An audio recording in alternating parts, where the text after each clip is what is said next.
Welcome back to the channel. On this episode of Grown People Talk, we've got the rapper The Game talking about how he might just regret some of the ladies he slept with in the past and how he handled himself. This is all a part of growing up, and I think it's a conversation that we really need to have. Without further ado, let's get into it. Sometimes, like when I was in my 20s and my 30s, it was just an exchange. You know what I'm saying? It was, hey, I'm giving you this, we having our moment, and then I'm gonna get back to my life, you get back to yours. No emotions because you're young. Everybody got their whole life ahead of them.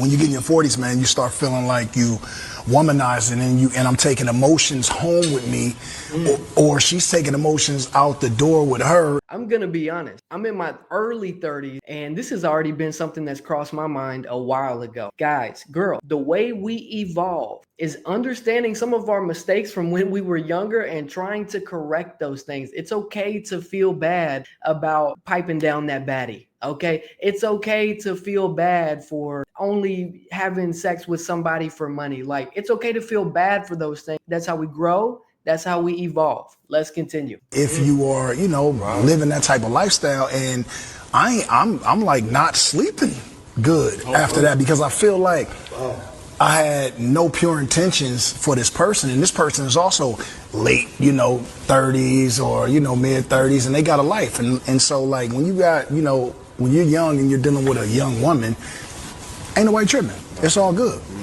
But when you're older and you know that woman has trauma from her past relationship and all of that, and or let's be honest, the fact that you gave that person trauma, that's going to sit with you. That's going to eat you up at nighttime. Dinner is cool. Going out on a date is cool. But then once you start getting intimate with people and you know for sure that they are invested in you even a little bit, and you have no...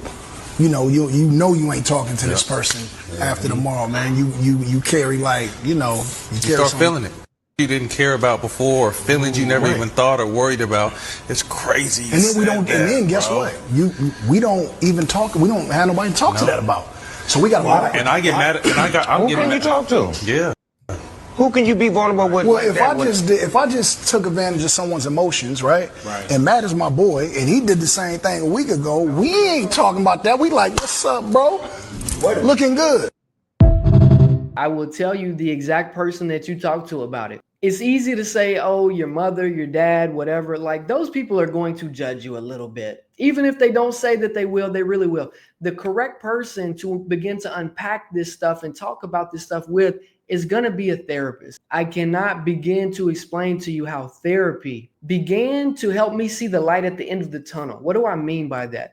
At one point, I really made a lot of the wrong decisions. I really did a lot of scumbag things, and I thought that was just my jacket. That's just who I was, and that was going to always be who I was going to be. But when I got into therapy and I started to do these exercises and I started to actually feel the guilt or the weight of all that guilt, and I said, you know what? I'm not going to run from this pain. I'm not going to run from this guilt. I'm going to go through it with this therapist. I'm going to take this therapist by the hand, do what this therapist tells me to do. And would you believe it? I started to see the light at the end of the tunnel, and I started to believe that, wow, maybe I can be a different person. Maybe I can take these practical things that I've learned in these therapy sessions, implement them in real life. And when certain situations come around that I used to mess up in, maybe this time around I can overcome those things.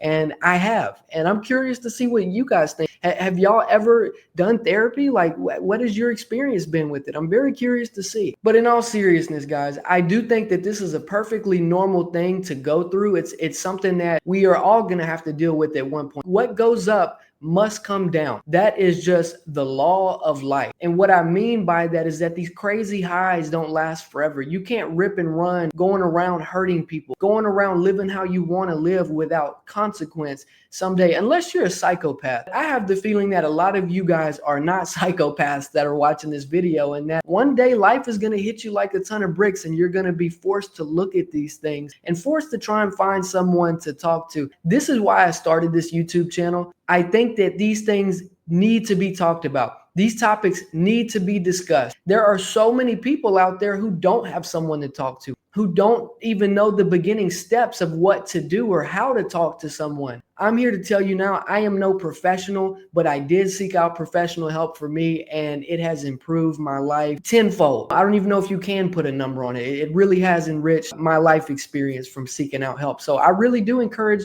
you guys to do the same. Men, I have a question, and I'm sure some women do it too. I know it's mostly men, but why is it that we will tell a woman anything to be able to get to that end goal, which is sleeping with that woman? You get the girl to your crib, you are chilling, watching a movie, you scoot over to her, you put your arm around her, you start trying to kiss on her, and she says, "What? I hope you know that I'm not having sex with you tonight." Then as men, we will do one of two things. We'll get all mad and, we'll want to kick her out or not talk to her and be abusive in that way. And that is abusive. Or we will spend the rest of the night trying to convince this person that we are the person to have sex with.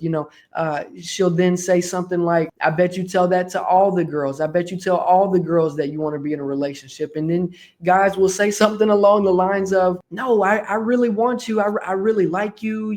I could see us together." We will say all of these things just to get that girl in the bedroom. And then once the mission is complete, we won't mess with the girl again. Why is that?